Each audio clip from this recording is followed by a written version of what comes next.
maa ngi lay fay Sidiya di am mbégte tey di toogaat fii ci seen Atos TV di nuyu internet yeeg ak ñuy suivre ñëpp seen Atos TV. jërëjëf madame Ka ñuy waxtaanee benn thème bu important muy maanaam extrait de naissance lan mooy extrait de naissance njëriñ bi ñu bëggoon xam rek suñu première question lan mooy extrait de naissance. waaw Sidiya boo déggee extrait de naissance wala acte de naissance maanaam mooy këyit bi firndeel nit ki juddu na diw mooy yaayam diw mooy papaam këyit googu la ñuy wax extrait de naissance mooy këyit bi nga xam ni mooy tax ñu ni yow am nga existence juridique mooy que ni nguur gi xam na ni am na diw bu juddu ci koñ bi wala ci gox bi loolu nag extrait de naissance bi mooy kay permettre mooy tax nga am li ñuy wax existence juridique loolu mooy extrait de naissance. jërëjëf madame Ka beneen question bi ma la bëgg a laaj rek mooy maanaam est-ce que fépp lañ mën a déclarer nit ki maanaam tey nga juddoo Thiès ñu déclarer la Bambey wala nga juddee Bambey ñu déclarer la Touba est-ce que fépp lañ mën a déclarer nit ak beneen question bi ci topp rek ak kan moo war a déclarer xale bi. waaw yaa ngi laaj yu am importance bu fekkee yow yoon dafa ne yow bu fekkee da ngaa juddoo fii ñu ne Thiès nga juddoo yaa ngi juddee Thiès. par exemple Jaxaay am nga droit dem ci mairie bi nekk Jaxaay am nga droit tamit dem ci mairie principale bu Jaxaay wala am nga droit dem mairie principale bu Thiès mais foofu la nga war a yem waroo dem ba Diourbel wala waroo dem ba Bambey nga dem di déclarer xale bi parce que certificat d'accouchement bi su dee hôpital bi Thiès la nekk foofu nga war a dem déclarer sa doom. jërëjëf madame Ka kan moo war a déclarer xale bi. waaw foofu tamit bee paas xawoon nañ ci ñëw tuuti kan moo war a déclarer yoon ne la papa mooy déclarer yaay mooy déclarer chef de village day déclarer chef de quartier day déclarer infirmier day déclarer maam bi day déclarer yoon dem ba ñu ne dañoo gis ne xale yi ñu bari duñ leen déclarer. problème état civil dafa nekk un problème national constitution bi mu ñëwee bi ñu def 2016 yoon ne léegi may naa toute personne mooy maanaam yow Sidiya nga dëkk ci koñ gis sa benn dëkkandoo ngénte tey ba xam nañ ni doom bi am na tur ba pare nga ne ko ñëw ne ko tata wala tonton est-ce que mën nga ma jox këyit yi pour ba def déclarer la sa doom soo yoree këyit yëpp. yoon nee na toute personne peut déclarer un enfant né mais yoon daf ci teg condition mooy këyit yi ñu lay laaj ñi nga xam moom nga war a yóbbu déclarer xale. jërëjëf Coumba Gaye Ka ba tey yéen a ngi seen émission état civil dalal ki nga xam ne mooy madame Ka di Coumba Gaye Ka ba tey si li nga xam ne rek mooy thème mu tay bi di extrait de naissance madame Ka ñu bëggoon xam kan mooy joxe extrait de naissance. waaw foofu aussi. ñuy wax ne extrait de naissance officier état civil moo koy joxe officier état civil nag mi ngi nekk ci mairie yi mooy commune yi kon ku am sa doom soo koy déclarer da ngay dem ba ci mairie ba ci officier ba yóbbu kayit yi la yoon wax nga dem déclarer kooku rek moo ko mën a joxe. des fois de suñu mbokk de Sénégalais yi dañuy bëgg lu yomb ak ñu ba ko war a wax. dem ca buntu mairie ba wala laaj kenn xam nañ kenn rek mën naa déclarer sama doom waaw jox ma kayit yi rek am benn problème dinaa la dugal loolu mooy tax lu ay problème yu bari di am mais su dee yore nga sa kayit yëpp soo demee ci officier état civil bi day inscrire sa doom mu déclarer ko dugal ko ci registre bi jox la say kayit. est-ce que dafa am papier boo xam ne da nga koy joxe pour am extrait de naissance. maanaam xale bi bu juddoo hôpital bi ndax dafa am papier boo xam ne dañ ko koy joxee foofu si hôpital bi bii tax ñu yóbbu ko mairie ba pour mu am extrait de naissance. waaw kay yaa ngi laal foo xam ne foofu mooy yan këyit lañu war a déposer pour am extrait de naissance këyit yi mooy bu nit juddoo ca hôpital ba dañ lay defaral certificat d'accouchement centre de santé ba poste de santé ba sage-femme yi dañ koy defar suñ la defaralee certificat d'accouchement bi moom ngay dem yóbbu ci état civil bi ak photocopie ak carte d'identité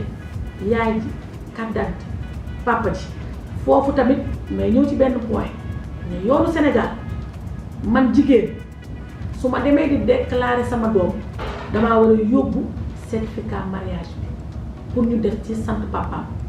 su dul loolu papaam ji moo war a dem yóbbu sama carte d'identité man dem déclarer doomam.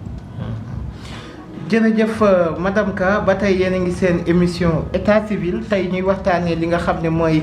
extrait de naissance di fàttali rek képp kuy suivre émission bi boo amee question boo bëggee posé loo bëgg a xam ci état civil bàyyi ko ci commentaire yi ki nga xam ne mooy suñu xarit bi di Coumba Gaye Ka dina ñëw del ci question yooyu jox ci ay leeral madame Ka ñu bëggoon xam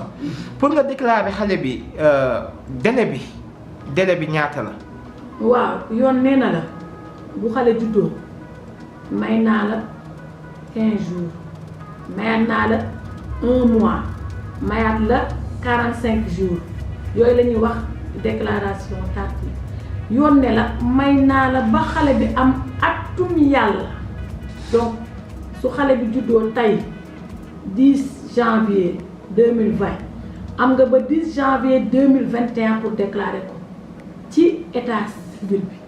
mais su atum yàlla bi passé yoon nee na la mayatuma la man ngay dem ci mairie ba da nga war a dem def beneen procédure boo xam ne yaa ko war a defee au niveau du tribunal. jërëjëf madame Ka et que nan ngay def ba sa acte de naissance yàqoo. waaw acte de naissance bu yàqu mooy xam nga ñun suñu réew mi amuñu doole wala des fois du ñu am nu ñu conserver kayit yi des fois acte yi day yàqu wala inondation mën na am lakk mën na am ci mairie leneen ak leneen mën na am ci mairie acte boobu bu yàqoo da ngay dem def reconstitution de l'acte bu leen fàtte ni yoonu Sénégal dafa tëj nit ki bu juddoo day am 3 volets volet benn bi dañ la koy jox yow waajur bi beneen volet bi ñu yóbbu ko ci mairie principale bi beneen volet bi dañ koy yóbbu au niveau du tribunal léegi nag yow bu fekkee sa acte dafa nekk acte détérioré mooy sa acte dafa yàqu da ngay dem ci mairie principale bi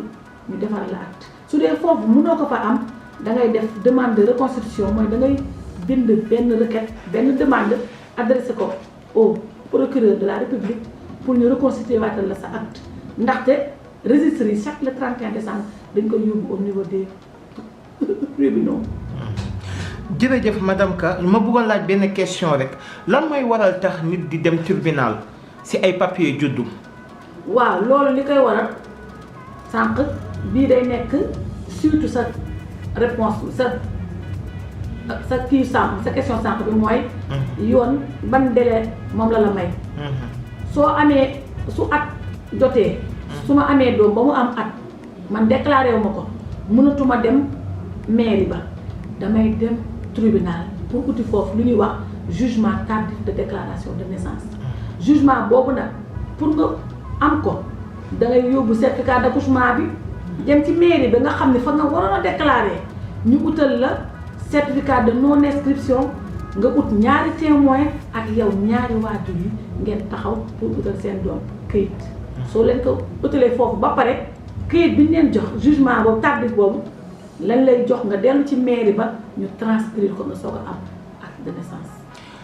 ba tey yéen a ngi seen émission état civil dalal ki nga xam ne mooy Coumba Gaye Ka nekk secrétaire exécutive mooy AJS association des juristes sénégalaises tey ñuy développé li nga xam ci thème bi nga xam ne mooy extrait de naissance maanaam lan mooy extrait de naissance bu yàqoo nan lañ war a def ak nan lañ koy amee Coumba Gaye Ka ñu bëggoon la laaj suñu dernière question lan mooy procédure en cas d'acte fictif. waaw acte fictif mooy yow nga dem. ci am këyit ñu déclaré la ci benn mairie ci benn état civil nga fay am këyit dafa am këyit nga xëy bis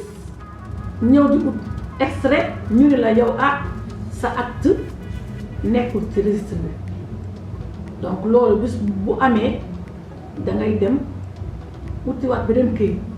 këyit boobu ngay uti da ngay delluwaat ñu tribunal mooy da ngay jël extrait bi ñu la ne la baaxul mooy yow nekkul ci registre bi sa acte dafa nekk acte fictif mooy acte bi lu fictif mooy loo xam ne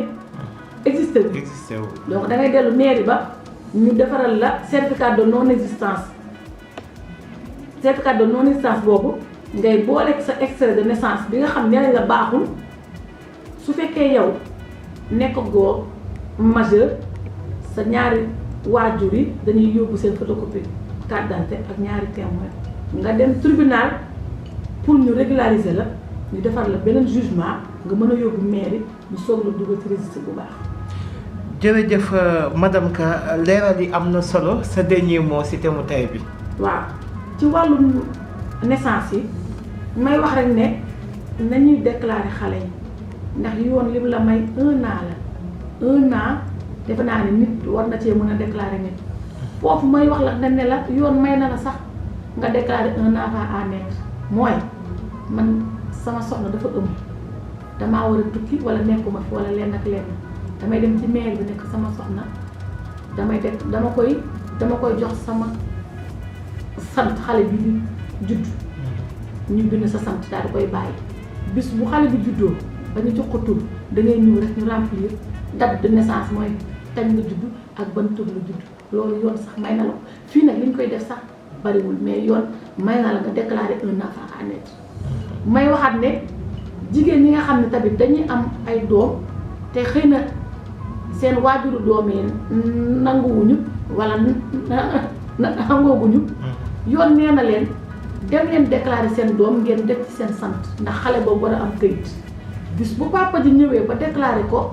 dina mën a régulariser def ci santam mais bu ñu bàyyi xale yi ñu bañ a am këyit loolu mooy sama dernier mot képp ku am njaboot daal képp ku am tout tànk demal jël këyit bi la yoon wax nga dem déclarer. jërëjëf madame Ka. merci beaucoup Sylvia.